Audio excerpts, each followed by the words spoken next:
All right. Good night, Vanakam, Namaste, or Sitaram. And in this video, we're going to look at foods that many people may consider to be fasting foods. And they may be fasting foods in some aspect. They may be vegetarian based in aspect. But are they truly fasting foods? Are they really fasting foods? And are they good to consume when one is observing a vrat or going to perform while performing sadhanas or going to perform a sadhana, right? And these things would be things like, on one example I'll give you that is coming out from, that comes from the Mahatma of the Sri Puran, is like brinjal. Brinjal is not recommended when doing Sri Puja or and that sort, right? Because if you cook baigan or brinjal in this aspect, and many people could more or less differentiate, it's supposed to be the white baigan, it's not the dark purplish baigan, whatever. In the Sri Puran, it didn't differentiate. In the Manusmriti, it did not state which one in particular. I could be corrected on that if someone can show me in the Manusmriti or in a different version of the Mahashri Puran that it is the white skin baigan and other than the dark skin one that we find so much in the Caribbean. But they talk about brinjal, which is baigan. They talk about no fermentation, nothing fermented. Fermented would be the soya chunks or the tofu. They talk about no fungus, these things, and this is like different types of mushrooms and so forth. So, as I said again, brinjal or baigan, so no baigan choka. No fermented, so these would be no soy chunks, no tofu and such. No fungus, so no mushrooms in particular. You're still looking at, you're not to do twice cooked food. Twice cooked food is when you cook the food and you might put it in the fridge and you reheat it with the microwave. Those is what you call twice cooked food. It is always recommended to cook daily fresh food. Yes, it is a little tedious to do in this day and time. Everybody is working and this and that and long hours, but this is what is recommended. And, the emphasis is to try your best to do that to do as best as could. Because I see a lot of people are performing vrats or doing fasting, or they say they're eating fasting food, and they're eating mushrooms, they're eating soya chunks, they're eating tofu, pepper tofu. All that.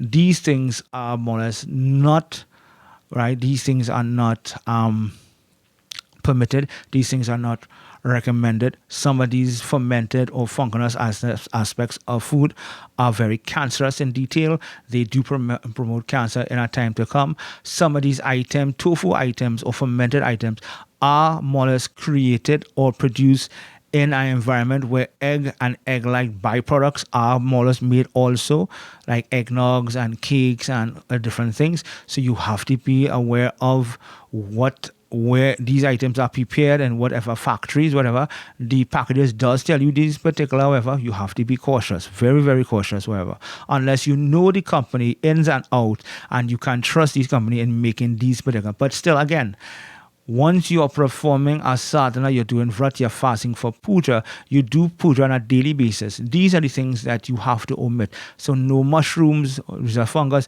no different types of mushrooms, no fermented food. These are the soya chunks, these are the tofus and whatever, the tofu fish, tofu chicken, everything that is tofu byproduct, whatever. Not recommended once you are fasting and doing hawans or sadhanas, artis, whatever. These are things that your guru, your pujari, your brahmacharya, your pandita would advise you, and they would show you via the scripture. Now, also, you find these things also within the Ayurveda. Right? The Ayurveda gives you all these descriptions of these things in particular. Also, you find these things within the Manusmriti, and this I think would be within chapter 5 when they discuss about eating and drinking, and they talk about eating even meat and whatever on sitting with Brahmins and such. It has that in particular. So that particular Manusmriti does go into details of all these different things, of the different types of animals you can eat, the different type of garlic that is not allowed to eat, not recommended, the different types of spices, the different the brinjal, the mushrooms and whatever, the leeks and all these things, the turnips and the radishes that are not recommended. They are not when you are more or less living that aspect of doing daily pujas, daily sadhanas, daily vrats and whatever. These are the things that you must omit from your daily diet. Baigan also is one of the things. It has some places also that you cannot consume carrot, and that is taken also from the Mahashri Puran. Based on the days that you're fasting within the bright or the dark fortnight of each lunar month, there are particular vrats to observe for particular deities, and each deity has a particular fast and abstinence that you have to observe if you're observing them in particular. So you have to pay attention to that in particular also.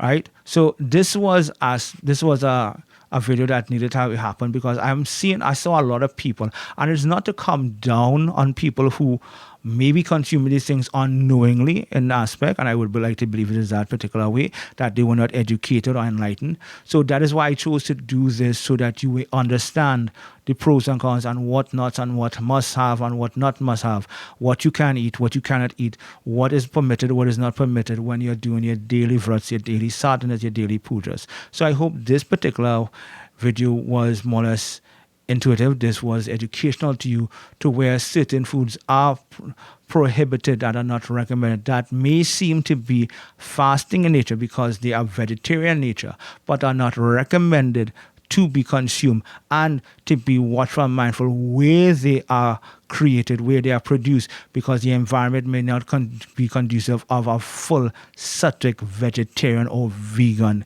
atmosphere. All right, Vanakam, Namaste, or Sitaram.